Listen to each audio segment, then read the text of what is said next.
नमस्कार साथियों।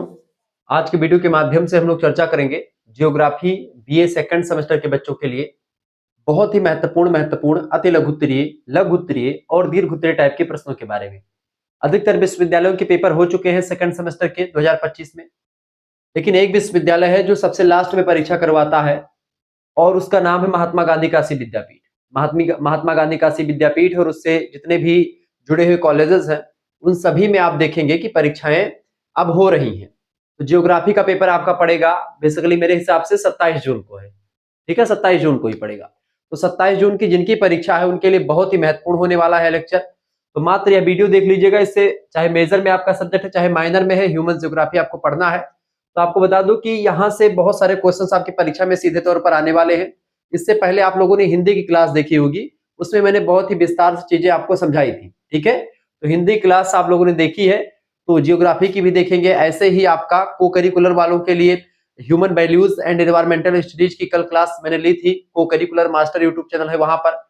इसके अलावा physical education and yoga BA second semester में, बीएससी बीकॉम सभी में बच्चों में है सेकंड सेमेस्टर में, तो उसका भी मैंने लेक्चर ले लिया है। जिनको देखना है वो प्लीज वीडियो देख लीजिएगा को करिकुलर मास्टर पर। हो सकता है कि इसकी क्लास और चलवाई जाए, तो परेशान होने की आपको बिल्कुल जरूरत नहीं है। ठीक है, तो को करिकुलर की परीक्षाओं के लिए ऑलरेडी लेक्चर अवेलेबल है, तो आप उनको देख लीजिएगा। तो ये लेक्चर ना केवल 2025 के लिए इंपॉर्टेंट है, बल्कि जब आप 2026 की परीक्षा दे रहे होंगे और आप इस वीडियो को देखेंगे तो उसके लिए भी इंपॉर्टेंट होगा। चाहे आप राम मनोहर लोहिया विश्वविद्यालय से किसी भी कॉलेज में संबंधित पढ़ रहे हैं, या फिर आप सिद्धार्थ यूनिवर्सिटी पढ़ रहे हैं, या फिर वीर बहादुर सिंह पूर्वांचल विश्वविद्यालय, महात्मा गांधी काशी विद्यापीठ, जननायक चंद्रशेखर बलिया विश्वविद्यालय, महाराजा सुहेलदेव आजमगढ़ विश्वविद्यालय, या इसी प्रकार से चौधरी चरण सिंह मेरठ विश्वविद्यालय, और ऐसे महाराजा सुहेलदेव आजमगढ़ विश्वविद्यालय, तो ऐसे विश्वविद्यालय जहां पर परीक्षा लिखित होती है, लिखने वाली आती है, उन सभी के लिए लेक्चर बहुत ही महत्वपूर्ण होगा। आइए बिना समय गवाए ऐसे प्रश्नों को हम जानने का प्रयास करते हैं जो कि आपकी परीक्षा में सीधे तौर पर आने वाले हैं। ठीक है, 2025, 26, 27 सभी के लिए लेक्चर इंपॉर्टेंट होगा। चलिए, सबसे पहले आपका यहाँ पर देखेंगे लघु उत्तरीय, दीर्घ उत्तरीय टाइप के क्वेश्चंस आपकी परीक्षा में जो हमेशा आता है। पहला क्वेश्चन, प्रश्न है, विश्व में प्रमुख प्रजाति के वर्गीकरण का विवरण दीजिए। प्रजाति माने क्या होता है? अंग्रेजी में प्रजातियों को रेस कहा जाता है। रेस माने प्रजाति। ठीक है, जनजाति क्या होती है? जनजाति को ट्राइब्स कहा जाता है और जाति को कास्ट कहा जाता है।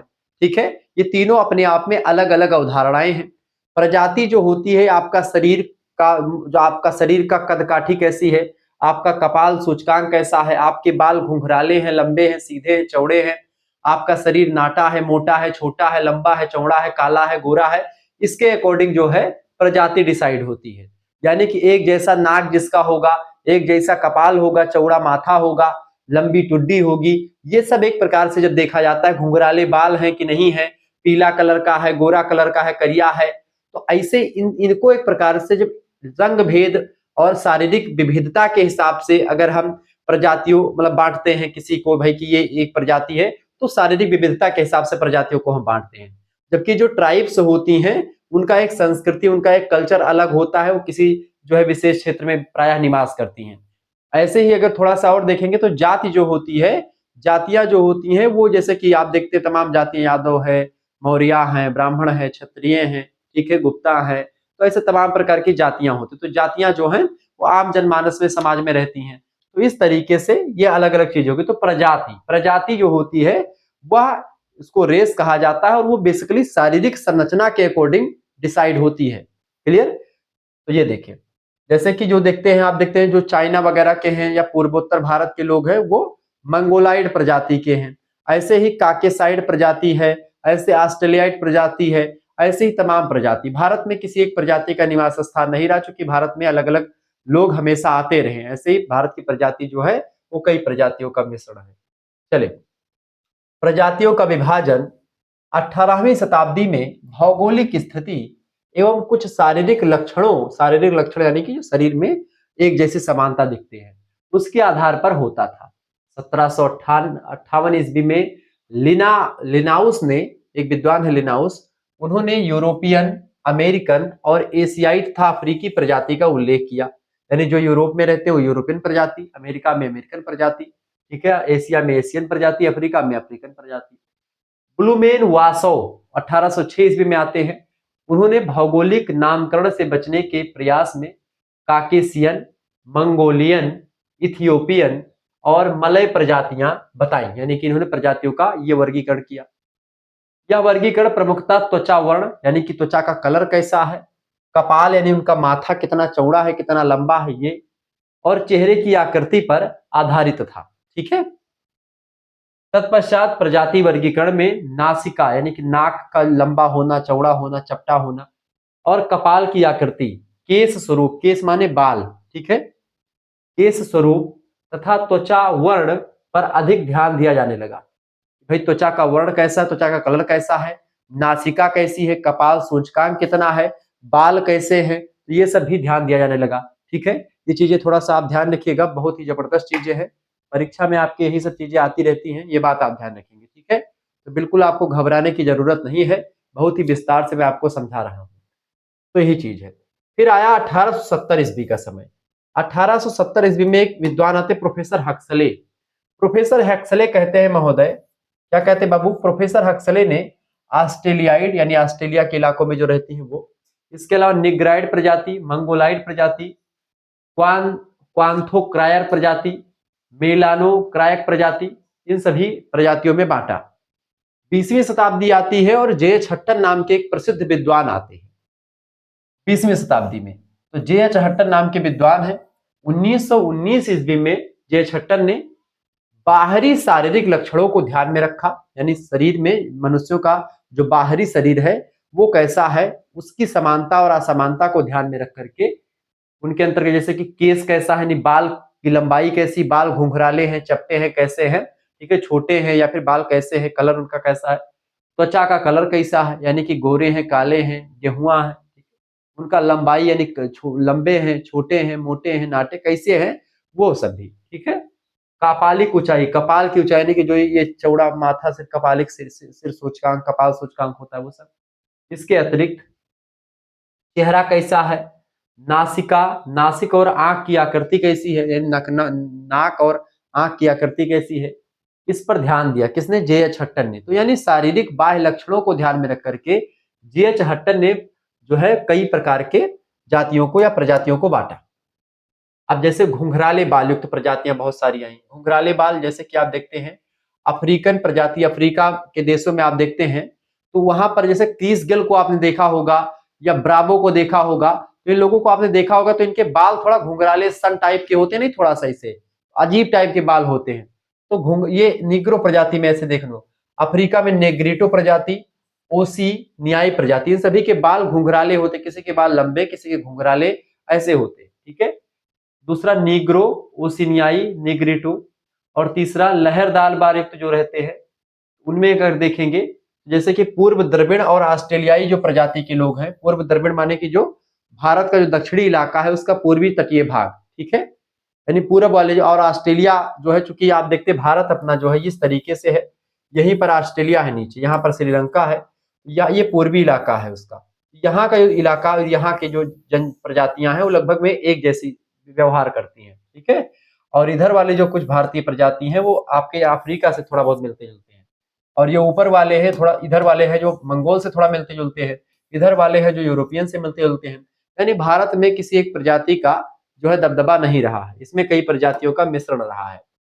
तो लहरदार बाल जो होते हैं कहाँ के होते हैं, पूर्व द्रविड़ जो भारत के जो पूर्वी इलाका है दक्षिण भारत का वहां पर, और ऑस्ट्रेलिया जो देश है, ऑस्ट्रेलिया जो महाद्वीप है वहां पर भी लोगों के जो एक प्रकार से बाल होते हैं लहरदार होते हैं, यानी ऑस्ट्रेलिया के खिलाड़ियों को आपने देखा होगा। चौथे होते काकेशियन प्रजाति। काकेशियन प्रजाति इसमें जैसे मेडिटेरियन प्रजाति है, नार्डिक है, अफगान है, अल्पाइन है, सेबोनोल है, डिनारिक है, आर्मेनियन है, ये सब काकेशियन प्रजाति के अंतर्गत आते हैं। जैसे अफ्रीका महाद्वीप के या उत्तरी अफ्रीका महाद्वीप आप देखते हैं, उत्तरी अफ्रीका, अफगान, ईरान, इराक के साइड में जो रहते हैं थोड़ा लंबे चौड़े रहते हैं, थोड़ी जैसे कश्मीर के इलाकों में, तो वहां सब ऐसे प्रजाति रहती है। इसके अलावा सीधे बाल युक्त, सीधे बाल जैसे दक्षिणी मंगोलों के, दक्षिणी मंगोल मतलब कि जैसे ये चाइ अपना भारत है, ठीक है, ये भारत है बेटा, अगर मैं समझा दूं, ये भारत है, ये आपका पूरा चाइना है। तो यहाँ पर जो उत्तरी मंगोल मतलब कि जो आपके हैं, सॉरी दक्षिणी मंगोल यानी यहाँ पर नीचे, नीचे मंगोलिया मतलब कि दक्षिणी मंगोल है पूरा, यानी भारत के पूर्वोत्तर साइड में, उनकी अगर बात की तो सीधे बाल उनके आपको देखने को मिलेंगे। इसके अलावा जो है पेलिनेशियाई, उत्तरी मंगोल, इन सभी के बाल आप देखेंगे सीधे बाल रहते हैं। चाइना के लोगों को अमेरिंडन्स, ये तमाम प्रकार की प्रजातियां इन्होंने बताई। किसने? तो इसने बताई जे हट्टन ने। तो ये ध्यान रखेंगे, जे हट्टन ने प्रजातियों का इस तरीके से वर्गीकरण किया।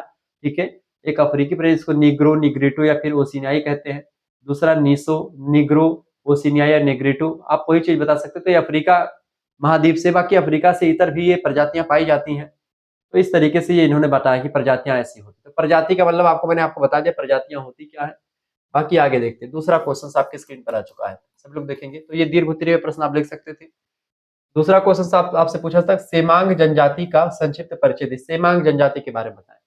देखिए, सेमांग जो जनजाति है, ये दक्षिणी थाईलैंड और मलाया के भूमध्य सागरीय या भूमध्य रेखीय वनों में निवास करते हैं। भूमध्य रेखीय मतलब होता है जैसे ये आपका पृथ्वी है, इसका जो इलाका है भूमध्य रेखा है, 0 डिग्री अक्षांश को ही भूमध्य रेखा कहते हैं।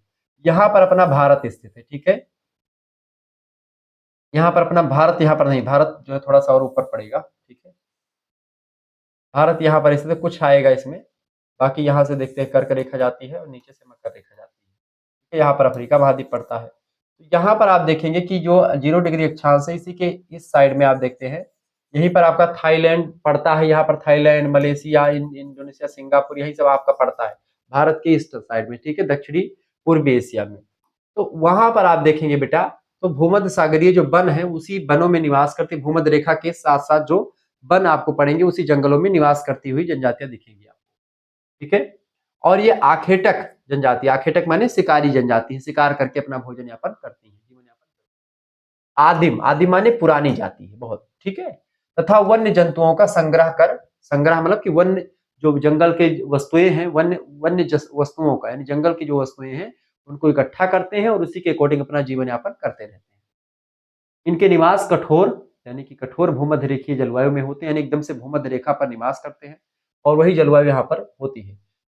भूमध्य रेखा पर होता क्या है कि बारिश भी खूब दबा के होती है और धूप भी बड़ी कड़ाके के साथ पड़ती है। ठीक है, भूमध्य रेखीय जलवायु वाले क्षेत्रों में वर्ष प्रति तापमान उच्च रहता है, तापमान बढ़ा रहता है और वर्षा यहाँ पर डेली होती है, प्रतिदिन होती रहती है। अतिशय आर्द्रता के कारण, अतिशय माने बहुत ज्यादा आर्द्रता, आर्द्रता माने होता है नमी वायु में बहुत ज्यादा होती है, क्योंकि इसी वजह से वर्षा भी होती है। यहाँ पर उमस भी होती है। उमस माने क्या होता है, जैसे आजकल गर्मी के महीने में पानी बरसता है और पानी बरसने के बाद में फिर जब धूप निकलती है तो बहुत उमस होती है, एकदम से पसीने निकलते हैं, आपको बड़ी तकलीफ होती है। ठीक है, तो उसी को उमस कहा जाता है, एक अजीब टाइप की गर्मी को उमस कहते हैं। ठीक है, इसी क्षेत्र में सेमांग प्रकृति की दुरूहता को सहन करता हुआ जीवन जीता है, यानी कि सेमांग जनजाति का जो लोग है इस तरीके से इस उमस भरे मौसम में वो रहता है और अपना जीवन यापन करता है। इनका कद जो होता है वो छोटा होता है, नहीं ज्यादा लंबे नहीं होते, छोटे होते हैं। त्वचा का रंग जो है इनके कैसा होता है, भूरे कलर के होते हैं, न ज्यादा गोरहार होते हैं, न ज्यादा करिया होते हैं, भूरे कलर के होते हैं। नाक इनकी चौड़ी होती है, होंठ इनके मोटे मोटे होते हैं, बाल काले और घुंघराले होते हैं, ये घुमक्कड़ी होते हैं, यानी कि घूमना पसंद करते हैं ये लोग। थाईलैंड में इन्हें एंग्रो कहा जाता है, थाईलैंड में इनको एंग्रो कहा जाता है, हम लोग इनको सेमांग कहते हैं। ठीक है, ये बात आप ध्यान रखेंगे। यहाँ पर एक चीज और ध्यान रखेंगे, अगर आपको हमारे साथ जुड़ना है, हमारे कोर्स में ज्वाइन होना है, तो आपके लिए बहुत ही कम पैसे में कोर्स की व्यवस्था कर दी गई है। 9161936062, ये मेरा व्हाट्सअप नंबर है, इसी पर आप व्हाट्सअप कर दीजिएगा अपना नाम, अपने यूनिवर्सिटी का नाम, अपने सब्जेक्ट के नेम और आप किस सेमेस्टर में है। एक सब्जेक्ट नहीं बल्कि जो भी आपके सब्जेक्ट होंगे सभी सब्जेक्ट के नाम लेकर के भेज दीजिएगा, जो कि सभी सब्जेक्ट में पढ़ाता हूँ। ठीक है, इसके लिए आपको क्या करना होगा, आपके पास जैसे एसएमएस करेंगे इस नंबर पर, आप व्हाट्सएप पर अपना नाम, यूनिवर्सिटी का नाम, सब्जेक्ट नेम और सेमेस्टर का नेम, आपके पास एक स्कैनर हम भेजेंगे, उसी स्कैनर पर आपको मात्र 100 रुपए फीस जमा कर देनी होगी और उसके बाद में आपको व्हाट्सएप ग्रुप से जोड़ जाएगा। ठीक है, और व्यवस्थित हो जाएगा। जैसे आप अभी थर्ड मतलब कि सेकंड सेमेस्टर में है, तो अधिकतर विश्वविद्यालय के सेकंड सेमेस्टर के पेपर हो चुके हैं। अब ऐसे में आपको चाहिए ये कि आप थर्ड सेमेस्टर का भी साथ साथ में ज्वाइन कर लिए, क्योंकि थर्ड सेमेस्टर का क्लास जो है वो शुरू होने वाली है। मैंने एजुकेशन का सिलेबस डिस्कशन कर दिया ऑलरेडी, जिनको भी जुड़ना है वो जुड़ सकते हैं। थर्ड सेमेस्टर का भी फीस कितनी रुपए है, 100 रुपए फीस है। तो जिन बच्चों को थर्ड सेमेस्टर में डायरेक्ट जुड़ना है वो थर्ड सेमेस्टर में जुड़ेंगे। इसमें होगा क्या थर्ड सेमेस्टर में, तो सबसे पहली बात आपका 6 महीने तक आपकी क्लास होगी, 6 महीने तक आप ग्रुप में जुड़े रहेंगे। क्लास आपकी यूट्यूब पर होगी, साथ ही साथ में आपको यहाँ पर लाइव क्लास की लिंक मिलेगी, प्लस में अगर लाइव क्लास आप नहीं देख पाते तो उसकी वीडियो की प्लेलिस्ट की लिंक मिलेगी। ठीक है, तमाम वीडियोस आपको मिलेंगे, previous year question paper, model paper, revision class सब कुछ आपको मिलेगा, यानी PYQ भी आपको मिलेगा। PYQ माने प्रीवियस ईयर क्वेश्चन पेपर, और ये आपके लिखित वाले भी क्वेश्चन पेपर होंगे, यानी कि अति लघु उत्तरीय, लघु उत्तरीय, दीर्घ उत्तरीय टाइप के जो क्वेश्चन आते हैं वो पेपर भी, और जो एमसीक्यूज पेपर होते हैं यानी कि ऑब्जेक्टिव पेपर, उनकी भी तैयारी विधौत हो जाएगी। यानी कि आपकी बार लगभग 10 से 15, जबकि 5 से 10 प्रैक्टिस सेट तैयार किए जा रहे हैं ऑब्जेक्टिव वालों के लिए और लिखित वालों के लिए, ये सब आपको मिल जाएगा। इसके साथ ही साथ आपका एक सब्जेक्ट नहीं बल्कि आपके मेजर सब्जेक्ट, माइनर सब्जेक्ट, को करिकुलर सब्जेक्ट, इन पांचों सब्जेक्ट की तैयारी मात्र और मात्र 100 रुपए फीस में आपकी आपकी जब तक आपका थर्ड सेमेस्टर का पेपर नहीं हो जाएगा तब तक आपकी हो गई जाएगी। पीडीएफ आपको मिलता रहेगा, आपको सीरीज वगैरह खरीदने की जरूरत भी नहीं पड़ेगी, ठीक है। अगर आप हमारे साथ पढ़ते हैं तो सब कुछ आपको मिलता रहेगा। इसके साथ ही साथ जो इंपॉर्टेंट होगा, परीक्षा में आने योग्य होगा, सब कुछ आपको मिलेगा, ऑब्जेक्टिव लिखित सब टाइप का, ठीक है। तो यहाँ पर आपकी सभी दुविधा दूर हो जाएगी। और साथ ही साथ में जो को करिकुलर की परीक्षा आपकी बड़ी कठिन आपको लगती है, उसके लिए स्पेशली 10 प्रैक्टिस सेट मैं तैयार करूंगा। विभिन्न विश्वविद्यालय के 10 क्वेश्चन पेपर साल आपको मिल जाएंगे, जिसमें आपके आंसर साथ में रहेंगे, आंसर शीट भी साथ में रहेगी। आप उसको निकलवा करके पढ़ सकते हैं, आप चाहे तो पीडीएफ में पढ़ सकते हैं, जैसे आपको उचित लगे आप वैसे पढ़ सकते हैं। तो इस तरीके से आपकी व्यवस्था थर्ड सेमेस्टर की है। ऐसे ही सेकंड सेमेस्टर की भी व्यवस्था है। तो सेकंड सेमेस्टर में जिन बच्चों को जुड़ना है वो सेकंड सेमेस्टर में जुड़ सकते हैं। सेकंड सेमेस्टर की भी फीस 100 रुपए है। उनके लिए आप देखिए, चूंकि अधिकतर क्लासेस हो चुकी हैं, लेकिन अभी भी जो सब्जेक्ट आपके बच्चे उनकी क्लासेस आपकी कभी कभी होती रहती है, तो ग्रुप से भी आपको जुड़ जाएगा, जो भी क्लास होगी वो मिलती रहेगी। इसमें क्या होगा, इसमें भी सेम ही चीजें होगी, लेकिन अब आपका जो, चूंकि आप पहले नहीं जुड़े हैं, अभी जुड़ेंगे तब भी आपका 100 रुपए ही लगेंगे सेकंड सेमेस्टर के लिए। लेकिन अगर आप चाहते हैं कि सेकंड का और थर्ड का हम एक साथ गुरुजी जुड़ जाएं, महात्मा गांधी काशी विद्यापीठ में पढ़ रहे हैं या किसी भी विश्वविद्यालय के हैं, ऐसे में क्या किया जाएगा, आपका 200 रुपए नहीं लिया जाएगा आपसे, ठीक है। अगर एक साथ आप कहते हैं गुरुजी हमको सेकंड का आप पीडीएफ सेंड कर दीजिए, इंपॉर्टेंट है परीक्षा में आने वाला है उसको भेज दीजिए, और हमको थर्ड सेमेस्टर वाला ग्रुप भी ज्वाइन करवा दीजिए। ऐसे में आपको बस केवल और केवल 150 रुपए यानी कि 150 रुपए फीस आपके लिए रखी गई, यानी 50 रुपए की आपकी छूट चल रही है। जिनको भी जुड़ना है अभी जुड़ जाइए, बहुत ही ऑफर जो है आपके लिए है। और जिनको भी नहीं जुड़ना है वो मतलब कि वो यूट्यूब से भी पढ़ सकते हैं, अगर नहीं जुड़ेंगे तब भी यूट्यूब पर पढ़ाई जाती क्लासेस, यूट्यूब पर लेक्चर आपके मिलेंगे। लेकिन जिनको जुड़ना है, स्पेशली क्लास लेनी है, आप विस्तार से पढ़ना चाहते हैं, हमारे साथ जुड़ करके पढ़ना चाहते हैं, तो हमारे साथ जुड़ करके पढ़े, डाउट सेशन वगैरह सब कुछ आपको यहाँ पर मिलेगा, तो सब आपके बेहतर होगा। तो केवल 150 रुपए में आपको 2 सेमेस्टर की तैयारी हो जाएगी, ठीक है। तो आप तुरंत जुड़ जाइए, इस नंबर पर एसएमएस कीजिए और सब कुछ आप बता दीजिए, अपना नाम, अपनी यूनिवर्सिटी का नाम, अपने सब्जेक्ट नेम, और तुरंत जुड़ जाए, ठीक है। धन्यवाद। चलिए आगे बढ़ते हैं। तो हम चर्चा कर रहे थे बेटा सेमांग जनजाति के बारे में। सेमांग जनजाति जो है प्रायः ये घुमक्कड़ी होती है, आखेट यानी शिकार पर जो है शिकार पर निर्धारित होती है, मतलब शिकार पर आधारित होती है। जंतुओं और वस्तुओं का एक प्रकार से संग्रह करती है और उसी के अकॉर्डिंग अपना जीवन यापन करती है। मलय प्रायद्वीप के भीतरी भाग में सेमांग जनजाति निवास करती है। इनका फैलाव थाईलैंड के सीमावर्ती क्षेत्रों की ओर होता है, यानी थाईलैंड जो है, थाईलैंड जहां पर जो है दक्षिण भारत की अधिकतर पिक्चरों की शूटिंग होती है, मूवीज की, वहां तक। सेमांग वन्य पदार्थों पर ही निर्भर रहते हैं, यानी जो जंगल के पदार्थ है, प्रोडक्ट है, उन्हीं से अपना जीवन यापन करते हैं। प्राकृतिक कठोरता के कारण से सेमांग एक स्थान से दूसरे स्थान को निरंतर चलायमान रहते हैं, यानी कि एक स्थान पर नहीं टिकते हैं, वे लगातार अपना स्थान परिवर्तित करते रहते हैं।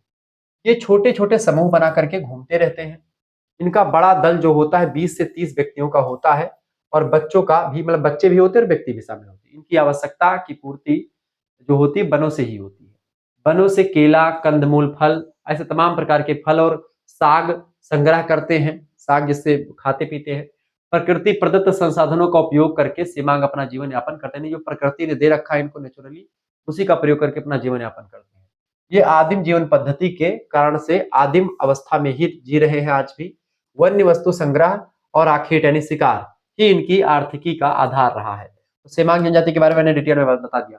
इसके अलावा अगर आपको विस्तार से सेमांग, पिग्मी, इन सभी के बारे में पढ़ना है, तो प्लेलिस्ट की लिंक आपके यूट्यूब पर भी अवेलेबल है, और आप हमारे पास जब जुड़ेंगे तो सब कुछ आपको मिल जाएगा, उसमें आपको सारी चीजें मिलेंगी, ठीक है। तो उसमें आप जुड़ करके हमारे साथ तैयारी कर सकते हैं, बहुत ही बेहतर अंदाज में मैं समझाता रहता हूँ, ठीक है। तो आप हमारे साथ जुड़ करके इन सभी पिग्मी क्या है, सेमांग क्या है, ठीक है, और तमाम प्रकार की जनजातियां जो है, विश्व की सभी जनजातियों पर लेक्चर आ चुके हैं, ठीक है, सभी पढ़ा चुका हूं मैं, तो सब वीडियोस आपको और पीडीएफ मिल जाएंगे ऑलरेडी। सेमांग का सामाजिक संगठन अपने परिवार तक ही सीमित होता है, यानी इनका परिवार लंबा चौड़ा होता है, उन्हीं पर सीमित होता है, उन्हीं तक अपना परिवार, उन्हीं का जो ग्रुप बनता है। आवश्यकता के अनुसार विवाहित लड़के लड़कियां भी सम्मिलित हो जाते हैं। परिवार में वयोवृद्ध व्यक्ति का बड़ा सम्मान होता है, यानी जो बूढ़े होते हैं व्यक्ति, उनका लोग बड़ा सम्मान करते हैं। युवा लोगों में भोजन निषेध व्रत का पालन करना पड़ता है, यानी कि कभी कभी जो युवा लोग हैं, जवान लोग हैं, उनको एक प्रकार से व्रत भी रहना पड़ता है, जब जहां पर जिस व्रत में भोजन उनको करने से वर्जित किया जाता है। युवक और युवतियां कुछ दिनों के लिए अपना प्रिय भोजन छोड़ देते हैं कभी कभी। सेमांग अपने परंपरागत क्षेत्र में ही निवास करते हैं, जहां पर इनके बाप दादा रहते आए वहीं पर निवास करते हैं, उसको अपना जननी या जन्मभूमि मानते हैं। ये क्षेत्र 20 से 25 वर्ग किलोमीटर के क्षेत्र में फैला हुआ है। मृतकों को खाद्य एवं पेय के साथ गाड़ने की प्रथा प्रचलित है, यानी कि जब कोई मर जाता है तो उनके साथ खाना पानी, उनके जो कब्र में होता है उनको जो है दफना दिया जाता है खाने पानी के साथ में। ठीक है। सेमांग का जीवन कठोर होता है, क्लियर, कठिन जीवन होता है इनका। इस तरीके से आपने सेमांग के बारे में पढ़ा। ये दीर्घ उत्तरीय प्रश्न आपका पूछा जा सकता था। अगला क्वेश्चन आप देखेंगे बाबू, लघु उत्तरीय का क्वेश्चन है ये। प्रश्न आ चुका है, प्रजाति के वर्गीकरण के क्या आशय हैं, यानी प्रजाति का वर्गीकरण जो है इसका क्या मतलब है, क्या आधार है, किन आधारों पर प्रजातियों को बांटा जाता है। मैंने आपको बताया था शारीरिक आधार पर बांटते हैं। देखें, संपूर्ण मानव जाति को विभिन्न जैविक दृष्टि से विभिन्न प्रजातियों अर्थात जातियों में बांटने का आधार प्रधानता केवल बाह्य शारीरिक लक्षण से ही उचित एवं तर्कसंगत वैज्ञानिक होता है, यानी कि शरीर जो है उनका जो बाहरी शरीर है उसी को देख करके इनका जो है बांटा जाता है। ठीक है, क्योंकि मानव के बाह्य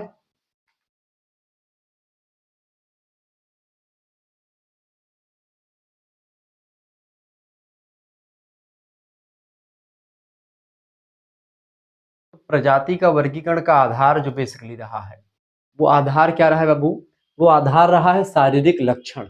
ठीक है, चेहरा कैसा है, करिया है, गुरहर है, नाटा है व्यक्ति या लंबा बहुत ज्यादा है, उसके बाल घुंघराले हैं, सीधे हैं, ठीक है, या छोटे बाल हैं, तो इन सभी विशेष, नासिका सूचकांक, कपाल सूचकांक, ठीक है, उसका टोडी लंबी होती है, किसी की टोडी चौड़ी होती है, किसी की छोटी होती है, किसी का ओठ बहुत पतला होता है, किसी का बहुत मोटा होता है।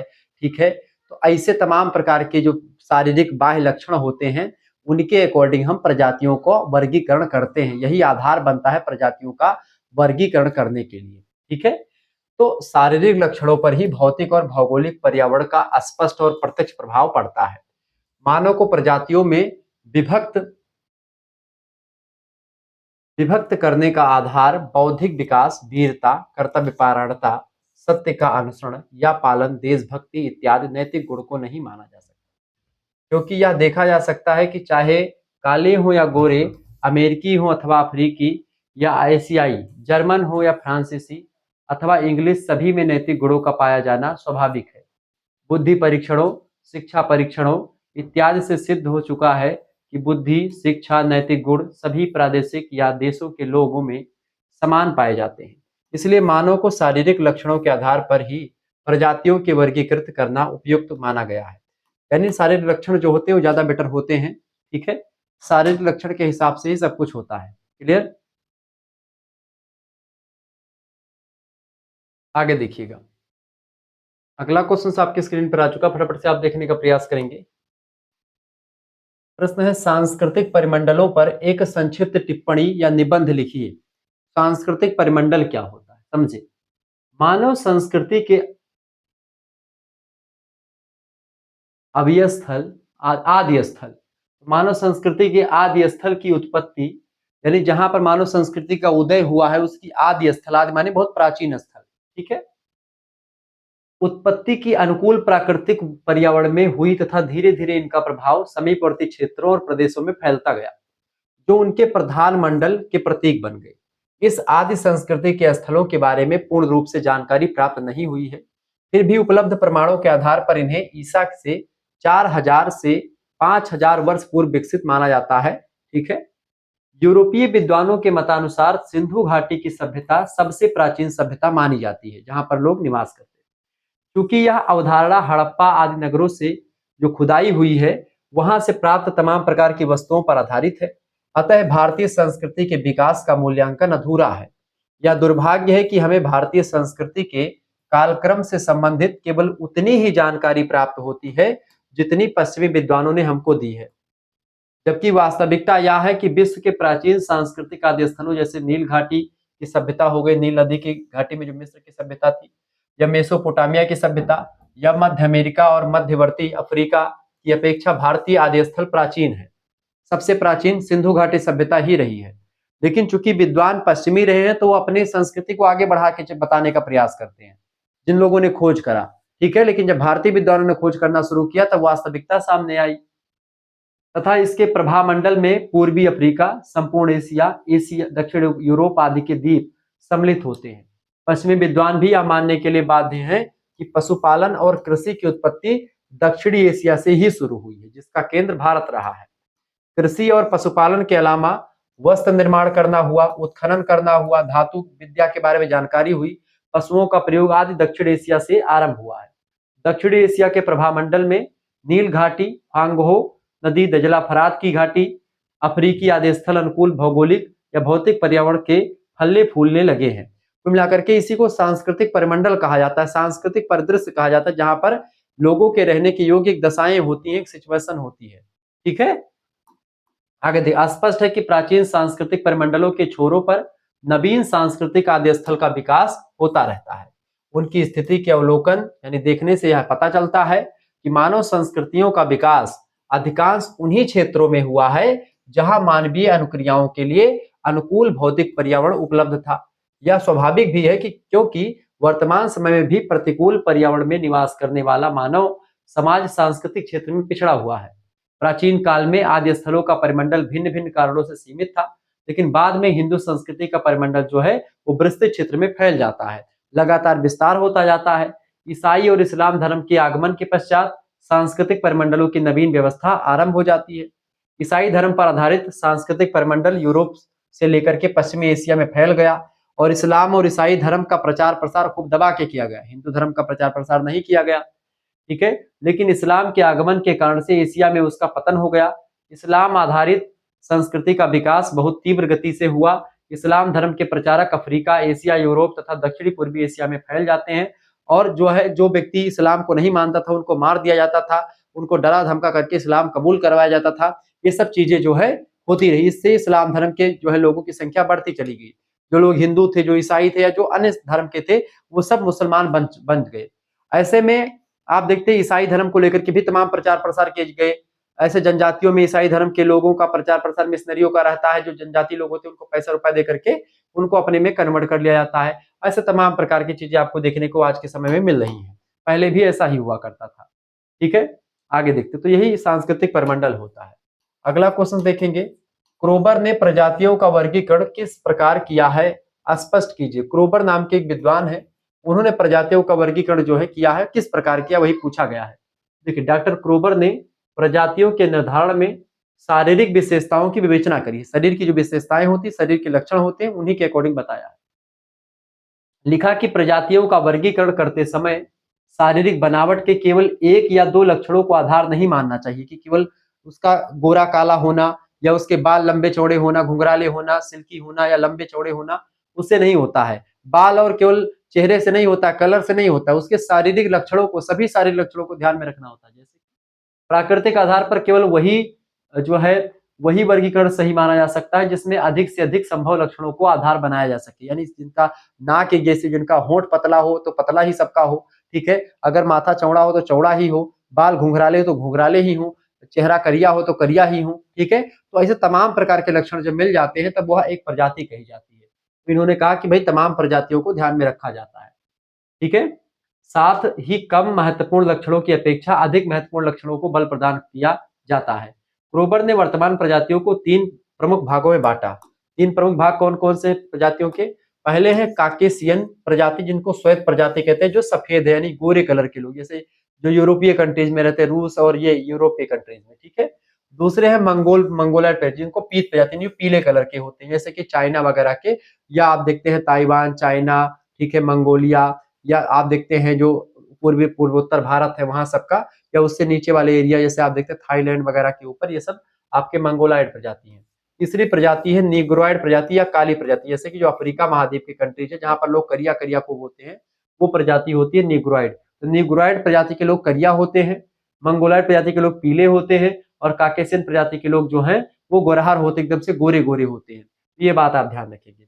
इन 3 मुख्य प्रजातियों की 11 उप विभाग यानी उप प्रजातियां बताई गई। इसके अलावा क्रोबर ने 4 संदेहास्पद प्रजातियों का वर्गीकरण प्रस्तुत किया, जिन्हें उपयुक्त 3 वर्गीकरणों में शामिल नहीं किया गया है। ये प्रजातियां हैं जैसे ऑस्ट्रेलियाइड प्रजाति, ऑस्ट्रेलिया के लोग जो है अलग टाइप के गोरे हैं, कुछ पीले गोरे टाइप के, जैसे आप क्रिस गेल, क्या नाम है उसका, डेविड वार्नर को अगर आप खड़िया देंगे, डेविड वार्नर, इसके अलावा मिचेल मार्स, डेविड वार्नर, ठीक है, माइकस स्टोइनिस, ये सब अलग टाइप के गोरे हैं। लेकिन आप वहीं पर जब देखते हैं जैसे कि अभी इंग्लैंड से टेस्ट चल रहा है, इंग्लैंड से हार गया इंडिया, ठीक है, 5 शतक मारने के बावजूद हार गए। बॉलिंग वगैरह एकदम से 2 कौड़ी की बॉलिंग कर रहे हैं सब लोग जा करके, ठीक है। बैटिंग तो भाई सभी लोगों ने कर दी, लेकिन बॉलिंग एकदम से बेकार कर दी। ऐसे एक अकेले बुमराह कितना बॉलिंग करेगा बेचारा वो, ठीक है। तो ऐसे में और साथी है ही नहीं उसका कोई, सब वैसे आ रहे हैं, वैसे फेंक रहे हैं अंतरान जी, इसका मन उधर फेंक रहा है, इसका मन उधर फेंक रहा है, कोई मतलब एक सिस्टमेटिकल वे में बॉलिंग ही नहीं हो रही। तो ऐसे में क्या हो रहा है, तो ऑस्ट्रेलिया की जो प्रजाति है, आप देखते हैं ऑस्ट्रेलिया का अलग खिलाड़ी के, अब देखिए खिलाड़ी को समझे, आप ब्रिटेन के खिलाड़ी को देखें, ठीक है, इंग्लैंड के खिलाड़ी को देखें, जैसे कि आपको देखेंगे क्या नाम है उसका, बेन स्टोक्स हो गया, ठीक है, या इसके अलावा और भी तमाम, उनका गोरापन अलग है, वो एकदम सफेद वाले गोरे हैं, और ये थोड़ा जो है ऑस्ट्रेलियन प्रजाति थोड़ा पीले और गोरे टाइप के हैं, तो उनका ऐसे ही बेदाड़, ठीक है, पेलिनेशियन और एनु प्रजाति, ये सब एक प्रकार से प्रजातियों के बारे में इन्होंने बताया। विशिष्ट विपणन, विपणन माने होता है मार्केटिंग, बैंकिंग सुविधाओं आदि की उतनी अच्छी व्यवस्था नहीं मिलती जितनी एक बड़े नगर में मिलती है। दूसरा बड़ा अंतर नगरों में सामाजिक संगठन का होता है। एक मिनट, यहाँ पर थोड़ा सा मेरे हिसाब से ये प्रजाति हो गई आपकी, प्रजातियों वाला ये क्वेश्चन थोड़ा सा मेरे हिसाब से उल्टा पुल्टा कुछ आ गया है, इसको हम समझने का प्रयास करते हैं। ये थोड़ा सा अभी इसको समझने का प्रयास करते हैं, थोड़ा सा ऊपर नीचे कुछ हो गया है, इस क्वेश्चन को समझते हैं, फिर उसके बाद में अभी उसको भी हम समझ लेंगे। ये क्वेश्चन देखिए आप, अगला अगला क्वेश्चन आ चुका, विश्व में स्थानांतरणशील कृषि का क्षेत्रों का वर्णन कीजिए। स्थानांतरणशील कृषि के क्षेत्रों का वर्णन कीजिए, फटाफट से आप बताने का प्रयास करेंगे। स्थानांतरणशील कृषि क्या होती है बेटा? ऐसी कृषि जहां पर होता क्या है, स्थानांतरणशील कृषि को आप परिभाषित करें तो कैसे करेंगे? ऐसी कृषि जहां पर स्थान परिवर्तित होता रहता है, जैसे कि एक जनजाति के लोग जो होते हैं जंगल को काटते हैं, जंगल को काटने के बाद में उसमें आग लगाते हैं, साफ सफाई करते, खेती करते हैं, और जब मिट्टी की उर्वरक क्षमता जब तक रहती तब तक खेती करते हैं, और मिट्टी जब उर्वरक क्षमता उसकी खत्म हो जाती है, उपजाऊपन खत्म हो जाता है, तो उसको छोड़ करके अलग स्थानों पर जाकर के फिर से खेती करना शुरू कर देते हैं। इसी कृषि को स्थानांतरणशील कृषि कहते हैं। अलग अलग देशों में अलग अलग जगहों पर इसको अलग अलग नामों से जानते हैं। इस कृषि को आदिम कृषि, ठीक है, काटो और जलाओ कृषि, ठीक है, ये सब तमाम प्रकार की इसको जो है कृषि के नाम से जानते हैं, ठीक है। तो यही कृषि आपसे पूछेगी। दीर्घ उत्तरीय प्रश्न आता है कि विश्व में स्थानांतरणशील कृषि क्षेत्रों का वर्णन कीजिए। स्थानांतरणशील कृषि में किसान अपना खेत और निवास स्थान दोनों बदलता रहता है। स्थानांतरणशील कृषि को अलग अलग देशों में अलग अलग नामों से जाना जाता है। स्थानांतरणशील कृषि के प्रमुख क्षेत्र निम्नलिखित हैं, जैसे कि पहला क्षेत्र है दक्षिणी अमेरिका में संपूर्ण अमेजन घाटी, अमेजन नदी है एक, अमेजन नदी के आसपास के इलाकों में आप देखते हैं, और चूंकि बहुत ज्यादा घने जंगल हैं, तो ऐसे में वहां पर जो खेती होती है ये ऐसी ही खेती होती है, ठीक है, आदिम कृषि यानी कि प्राचीन कृषि, जिसको आप स्थानांतरणशील कृषि कहते हैं या झूमिंग कृषि कहते हैं। भारत एंडीज पर्वत के पार प्रशांत तट, गयाना तट और मध्य अमेरिका, दक्षिणी मैक्सिको और पश्चिमी द्वीप समूह में ऐसी कृषि होती है। दूसरी, अफ्रीका में कांगो नदी पड़ती है, तो कांगो नदी की बेसिन, बेसिन माने घाटी है, उसका इलाका कांगो नदी का, वहां पर पूर्वी अफ्रीका, गिनी तट, मेलागासी, इन सभी जगहों पर ऐसी कृषि होती है। अटलांटिक तट से हिंद महासागर के तट तक लगभग 4800 किलोमीटर लंबे क्षेत्र में स्थानांतरणशील कृषि होती है।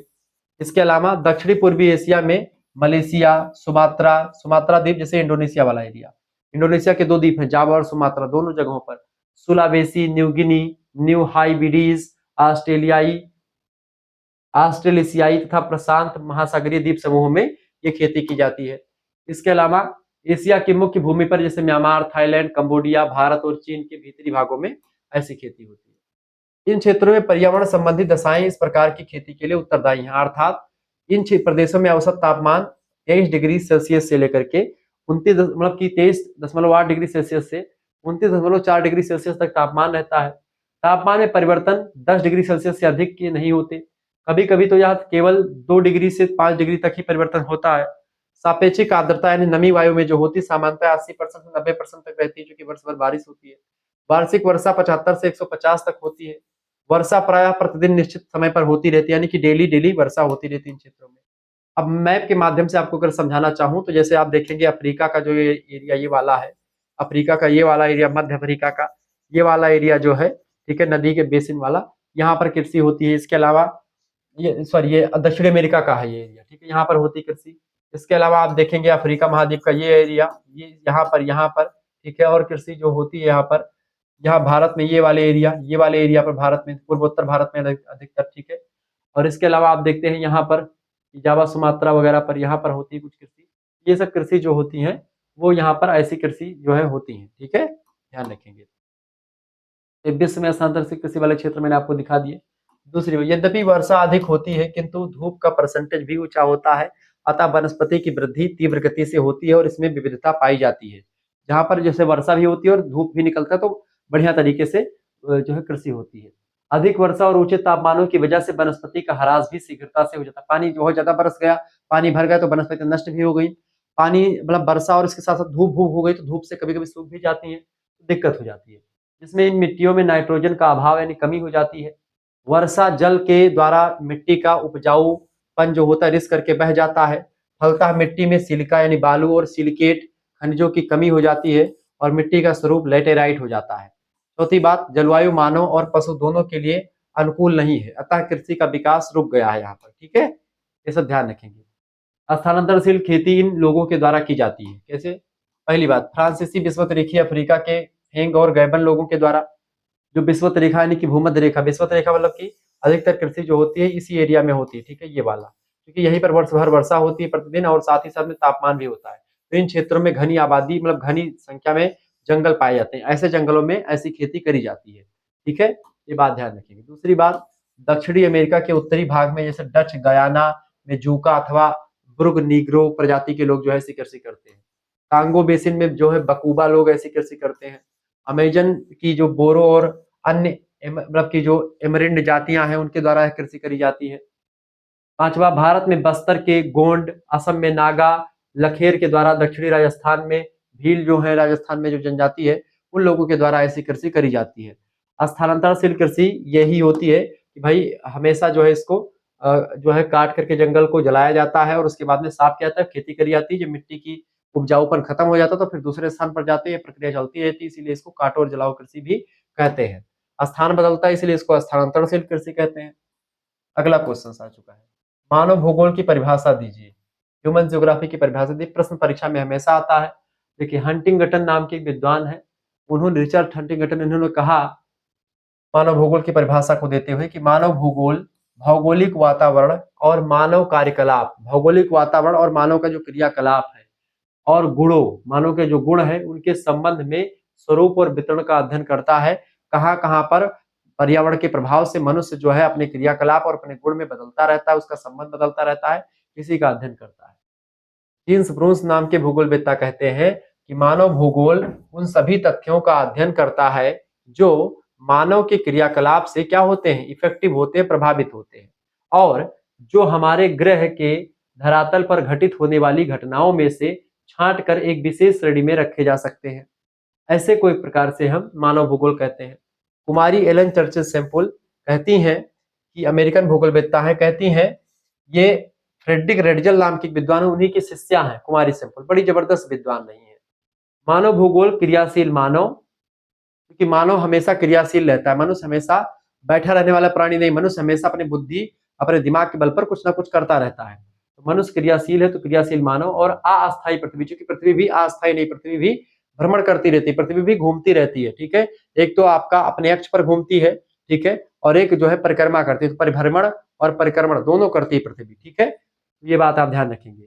अस्थायी पृथ्वी और क्रियाशील मानव, इन दोनों के परिवर्तनशील संबंधों, इनके जो बीच में संबंध होते हैं, क्रियाशील मनुष्य और अस्थिर पृथ्वी के बीच जो संबंध होते हैं, उन्हीं संबंधों का, चूंकि वह संबंध भी परिवर्तित होते हैं, तो परिवर्तनशील संबंधों का अध्ययन जो है मानव भूगोल करता है। मानव भूगोल का परिभाषा आप लिख दीजिएगा, परीक्षा में प्रश्न आता है। अगला क्वेश्चन, मानव भूगोल उद्देश्य क्या है मानव भूगोल का? देखिए, मानव भूगोल के उद्देश्य कई सारे हैं। पहला उद्देश्य, मानव और वातावरण के अंतर संबंधों का मानव कल्याण हेतु अध्ययन करना, ये एक प्रकार से पहला उद्देश्य है। मानव और वातावरण यानी कि ह्यूमन एंड इन्वायरमेंट, इन दोनों के बीच जो संबंध है इनका अध्ययन करना ताकि मनुष्य का कल्याण हो सके।